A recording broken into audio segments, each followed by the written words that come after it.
Hey guys, and welcome back to this channel. In this video, I'll be showing you guys how you can switch in between biomes in Plants vs. Brainrots. So I only have two so far. I have the Grasslands, which is just the original one, and the desert biome. I almost said dessert, sorry. I haven't had desserts in a long time because I'm on a diet. Anyways, that doesn't matter. You're just going to go here. It's going to spawn if you have more than one biome.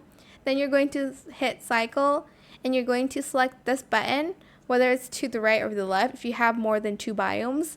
I only have one, so I'm just going to select the right one. I haven't got this one yet, but I'm just going to press the arrow and then I'm going to press select, and then it's going to switch to the biomes for me. And that is it for this video. I hope it was helpful for you guys. Don't forget to like, comment, share, and also subscribe to this channel if you haven't done that already.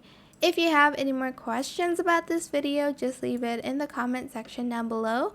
I will try my best to answer them all for you guys. And if you found this video helpful, please click the thanks button as well. That is it. Thank you so much for watching. Bye.